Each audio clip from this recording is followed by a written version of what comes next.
بل د اسباب د ذلت نه چې موږ ځان محتاج کړی ذلیله کړی هغه غلو ده زیاتی ده په مهر ورکولو کې او په مهر اغستلو کې ور خو پرېږده او حرام قطعي ده نبی کریم صلی الله علیه وسلم فرمایي چې الله فرمایي د قیامت په ورځ د درې کسانو سره زه خپله مقدمه چلوم دعوه کوم دلیل ویم دفاع کوم یو په هغې کې هغه اصیله ده چې ما ورته یې خرڅو د ورور په نوم باندې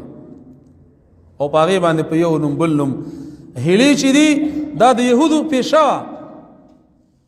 دې وجه رسول الله فرمایي صلی الله علیه وسلم لا ترکبوا ما ارتکبت اليهود والنصارى ای زما امت ته د یهودو نصاراو په شان کارونه مه کوئ فتستحلون محارم الله بأدنى الحیل چې تاسو هغه څه چې الله حرام کړي دي په چلونو په هیلو باندې حلال کړي اصیل خرڅول اصیله خرڅول لور او خور الله حرام کړي نو تاسو ورته د ورور نوم د مصرف نوم د خرچې نوم مه ږدئ ولا سب کوم دې لور ته مې سا اخیستل غواړي که نه که ستا لور د تی ورته واله فقط هغه زنانه چې تی ورکوي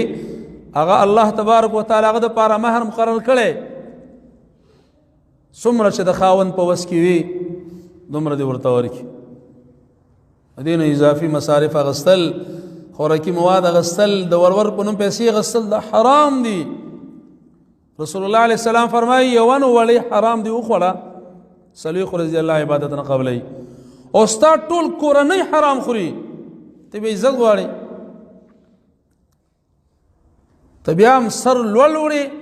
ته بیا هم د الله په ځمکه باندې الله نه عزت غواړې سره له دې نه چې د ذلت اسباب دې په خپل استعمال کړي نو الله فرمایي زه به د قیامت په ورځ باندې د انسان سره دلایل ویم پوښتنه به کوم ما دا کله چې دا خپل بنده پیدا کړ دا جینۍ مې پیدا کړه دا ازاده وه د ده په غاړه کې د چا کالي نه و د په ګوته کې د چا ګوتمنه وه د ده په خپو کې د چا پیزار نه و ما دومره اصیله دومره د قیودو نه ازاده پیدا کړې وه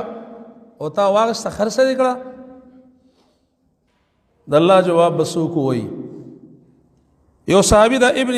ابي حدرد رضی الله تعالی عنه ده واده وکړ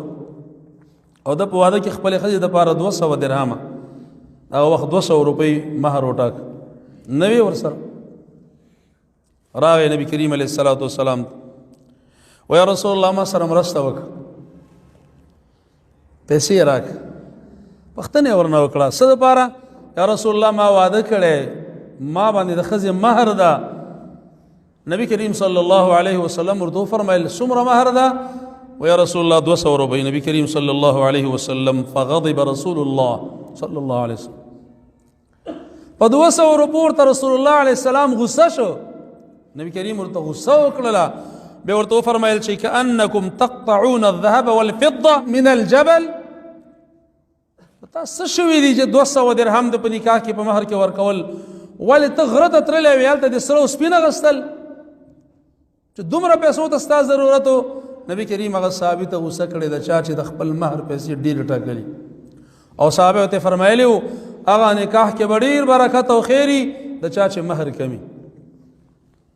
د چا چې مهر کمي صحابي راغی یو زنانه سره نکاح و رسول الله علیه السلام ورته فرمایل څه لرې راوړه مهر کې یا رسول الله نه لرم کالی نه لرې نه پیسې نه لرې نه خرما نه هېڅ نو څه دې زده دي یا رسول الله قرآن کریم مې لږ زده بس وایي دا ښځه مې تا ته د قرآن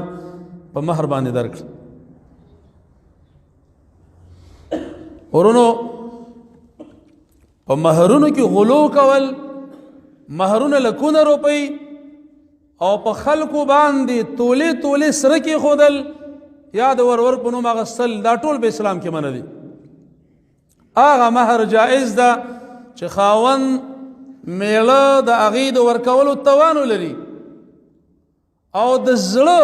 په خوښۍ باندې طیب النفس ورته وایي دی د زړه په خوښۍ باندې خپلې ښځې ته په هغې باندې قایله یي ورکوي وآتوا النساء صدقاتهن نحله نحله یو معنی همدا ده ورکي زنانو ته د هغې مهرونه د زړه په خوښۍ سره من د نکاح دپاره څومره قرض کوو څه دپاره یې کوو؟ ډوډۍ دپاره یې کوو، مهر دپاره یې نه کوو، د نوم دپاره یې کوو، د هوټل دپاره یې کوو، موتا د ډوډۍ دپاره، د واده د ورور دپاره خپل مسلمان ورور قرضداره کړی، هغه مو معاشره کې ذلیله کړی، هغه مو تربور ته کته راوستی، هیڅ کله هم د عزت مجلس کې نشي کېناستی، د وریجو والا نه ټلیفون بند دروغ ویل، د غوړیو والا نه قرضدار، د خلیفه نه قرضدار، د تره زوی د عزیز نه قرضدار، زما او ستا د ظلم او د وحشت په نتیجه کې چې په کور کې مریض د څوک ورته قرض نه ورکوي، او دا ذلت دا مونږ په خپله باندې په ځان باندې راوستی او په خپله مو ځان ذلیله کړی.